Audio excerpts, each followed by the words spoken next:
Hai semua, gimana kabar kalian? Semoga selalu dalam keadaan baik. Jadi welcome back teman-teman di The Graystone Channel, dan ini adalah segmen analisa pagi, segmen dimana kita akan mengulas untuk update news dan juga pergerakan dari market, khususnya market Bitcoin. Teman-teman, hari ini kita berada di weekend tanggal 30 Maret 2024 ya, hari Sabtu. Teman-teman, di perdagangan kemarin kita dapat beberapa news yang sangat penting. Yang pertama ada rilis data terkait dengan PCE inflation, di mana inflasi secara umum mengalami kenaikan dari 2,4 naik menjadi 2,5. Tapi tidak perlu khawatir karena core inflasinya justru turun ya, 2,9% turun menjadi 2,8%. Dan kemarin juga kita dapat terkait dengan Jerome Powell speech, teman-teman. Jadi ada semacam pernyataan gitu dari Jerome Powell dalam sebuah wawancara yang teman-teman bisa akses langsung di YouTube ya, banyak teman-teman. Ini salah satunya di Associate Press, teman-teman, di mana Jerome Powell kemarin mengungkapkan gimana sih kondisi dari perekonomian.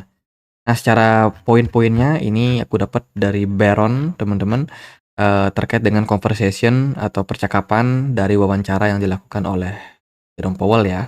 Overall sih sikap dari Jerome Powell cenderung positif, teman-teman. Kalau kita lihat dari isi percakapan tersebut, ya kayak gini.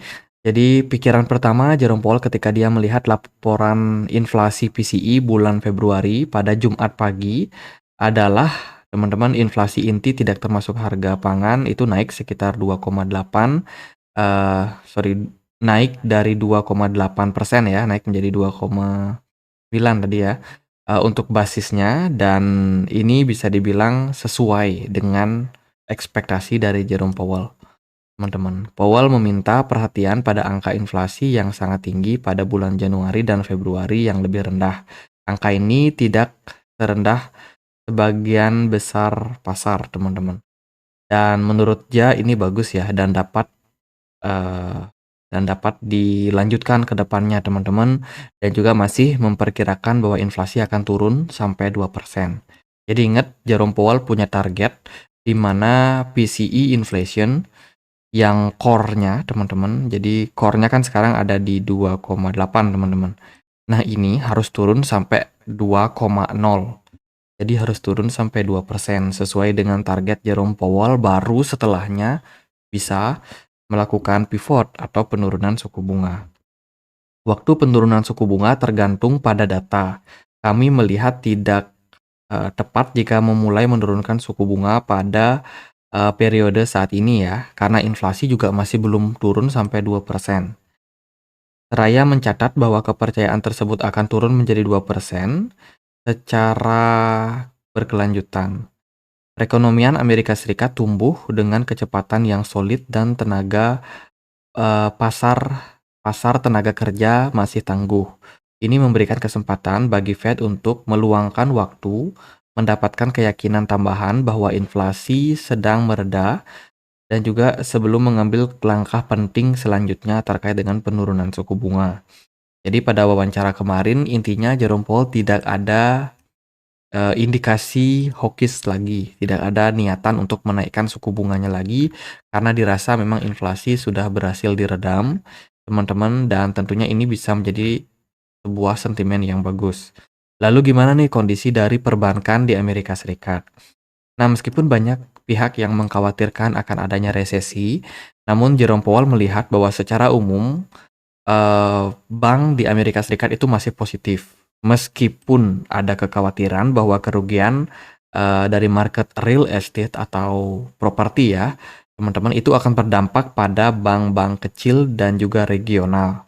Powell mengatakan sistem perbankan secara keseluruhan berada dalam kondisi baik. Jadi yang menjadi poinnya adalah data-data terkait dengan penjualan rumah ke depannya. Ya, jadi itu berhubungan sama real estate, dan kabarnya sih bank-bank kecil di sana memang udah pada tercekek, teman-teman, karena masalah dari real estate yang masih belum naik ya. Jadi pasar perumahan di sana itu masih sulit. Banyak kredit nunggak, teman-teman. Banyak kredit macet, istilahnya seperti itu. Sehingga ini bikin sirkulasi uang di perbankan kecil itu bermasalah. Karena banyak orang yang kredit rumah di sana atau kredit apartemen, tapi nggak mampu bayar sesuai dengan tepat waktu, teman-teman. Jadi kurang lebih itu kondisinya dan ini bisa aja berdampak cukup fatal ke bank-bank regional dan juga bank-bank kecil. Tapi secara menyeluruh sebenarnya kondisi perekonomian masih dianggap baik oleh Jerome Powell. Lalu gimana nih? Apakah bisa cut rate atau enggak? Nah, ini pernyataannya Jerome Powell ya, teman-teman. Kami telah mengatakan sepanjang tahun lalu dan tahun ini bahwa kami mengalami kemajuan. Kami telah mencatat kemajuan tersebut dan tidak berekspektasi berlebihan. Powell mencatat bahwa penting untuk bersikap gesit dan fleksibel. Kita harus selalu rendah hati, katanya, terutama teringat dengan prospek eh, selalu jauh lebih baik ya menentu dibandingkan yang dipikirkan kebanyakan orang. Jadi prospek selalu lebih baik, realitas selalu lebih baik daripada apa yang kita bayangkan. Dan berbicara tentang cut rate, menurunkan suku bunga katanya 1/4 poin atau 1/4 persentase ya, jadi 0,25 teman-teman, dan kemudian berubah dan Anda harus berubah pikiran. Hal itu tidak terlalu buruk katanya teman-teman. Jadi cut rate sedikit itu nggak terlalu buruk untuk perekonomian. Seperti itu kurang lebih dari pernyataan Jerome Powell kemarin. Dan sebenarnya ini pernyataan yang cukup dovish kalau menurut saya. Dan kalau kita lihat sih dari Fed Rate Monitor Tools saat ini teman-teman, next keputusan suku bunga akan ada di 2 Mei 2024. Dan sekarang konsensusnya udah mulai ya ada penumbuhan ya teman-teman, ekspektasi penurunan suku bunga di 5,25. Saat ini kan suku bunga ada di 5,5. Jadi kemungkinan atau persentase turunnya 0,25% itu adalah hampir 10% teman-teman. Jadi udah mulai nih ada ancang-ancang penurunan suku bunga, ekspektasi penurunan suku bunga di kemudian teman-teman. Harusnya sih ini melemahkan dolar ya kalau kita lihat. Kemarin dolar melemah 0,05 teman-teman, tipis melemahnya. Dan kita akan lihat dari beberapa market dulu nih, ada berita teman-teman. Jadi KuCoin dikabarkan ini menarik aplikasinya ya dari regulasi Hong Kong. Teman-teman, KuCoin mengabaikan permohonan lisensi Hong Kong di tengah peraturan yang semakin ketat. Ini berhubungan sekali sama Department of Justice, kemudian juga SEC yang kemarin nyentil di KuCoin ini terkait dengan perdagangan aset yang tidak terregulasi, teman-teman. Jadi cabang KuCoin di Hong Kong ya ada HKVAEX menghentikan upaya perizinan platform perdagangan aset virtual pada tanggal 28 Maret di tengah ketatnya peraturan. Jadi kayaknya si KuCoin ini mau fokus dulu ya menangani kasusnya di Amerika Serikat teman-teman, karena memang masalah mereka kena ya sentil lah istilahnya seperti itu. Jadi gitu dari KuCoin. Kemudian teman-teman, berita bagus datang dari Google yang sekarang mengizinkan untuk address searching ya. Jadi teman-teman bisa searching alamat wallet untuk Bitcoin, Phantom, Arbitrum, dan kawan-kawan. Ini sudah bisa lewat Google. Jadi nggak perlu khawatir, teman-teman masuk ke pencarian Google, kalian ketik aja nama wallet kalian, misalnya apa, OX biasanya, bla bla bla bla bla. Nah, ini udah mulai muncul teman-teman. Ini contoh-contohnya ya. Jadi kita udah bisa searching nih alamat-alamat wallet, bahkan jelas banget teman-teman. Jumlah kepemilikan saldonya berapa itu sangat-sangat terpampang transparan di Google. Ini menunjukkan dukungan yang sangat baik dari Google, kemudian juga dari perusahaan-perusahaan yang lain. Bahkan kalau teman-teman sekarang pakai Instagram atau Facebook, udah banyak tuh iklan-iklan kripto teman-teman. Jadi ini tentunya akan bikin banyak orang tahu apa itu kripto. Ya kan mungkin teman-teman sama seperti saya, kebanyakan orang-orang di sini nggak tahu apa itu kripto teman-teman. Tapi dengan adanya kemudahan akses, tentunya makin lama knowledge orang-orang juga akan makin aware sama kripto. Dan semoga itu berimplikasi bagus ya untuk adopsi yang lebih besar, sehingga potensi dari market kripto pasti bakalan sangat-sangat menarik. Kemudian ada Brazil Exchange Operator 3B, ini akan offer untuk Bitcoin futures di bulan April. Ini juga merupakan salah satu bagus salah satu berita bagus teman-teman di mana Brazilian exchange operator B3 itu bakalan dapat green light ya dari securities regulator di sana untuk memperdagangkan market futures, tidak hanya di market spot. Dan ini tentunya akan ada kemungkinan approval untuk ETF, teman-teman, ETF di negara Brazil.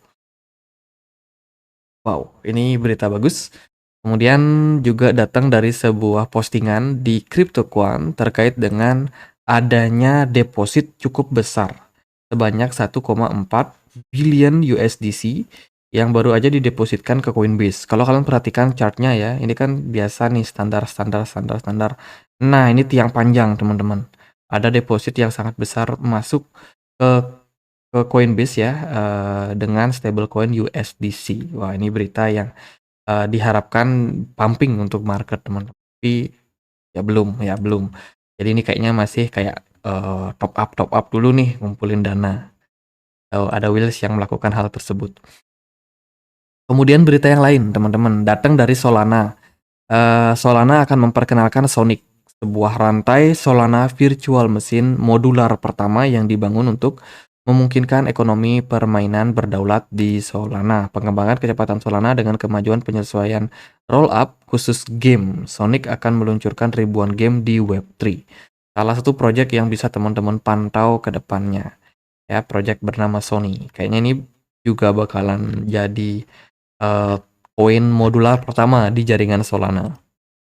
Kemudian berita yang lain datang dari peluncuran Degen Chain. Ini adalah layer ketiga untuk komunitas Degen Token Base yang dibangun di Arbitrum Base dan juga AnyTrust untuk DE. Jadi ini adalah token baru teman-teman yang bakalan listing ya, namanya Degen layer ketiga. Wah, nggak terasa ya udah ada project layer ketiga aja. Kemudian berita yang lain ini ENA atau Ethena ini kemarin ada beberapa launch pool kalau nggak salah di Binance ya teman-teman, dan dikabarkan distribusi airdrop juga masih akan terus berlanjut.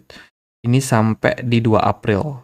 Siap-siap nih buat teman-teman yang mau garap airdrop, bisa dicari informasinya terkait dengan ENA ya. Itu di platform Twitter yang dia punya teman-teman, itu informasinya jelas. Ini bisa diklaim di 2 April dan tentunya ini campaign-nya bakalan bisa dibilang sangat-sangat menarik teman-teman. ENA juga udah bisa didapetin di Binance kalau teman-teman melakukan staking BNB kalian ya.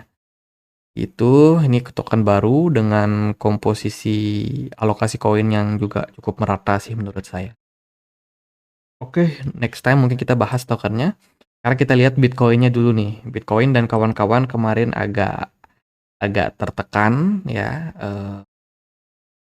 Dari kondisi market sebenarnya nggak terlalu gimana sentimennya teman-teman. Bahkan Jerome Powell juga udah cenderung ya nada-nada dovish ya.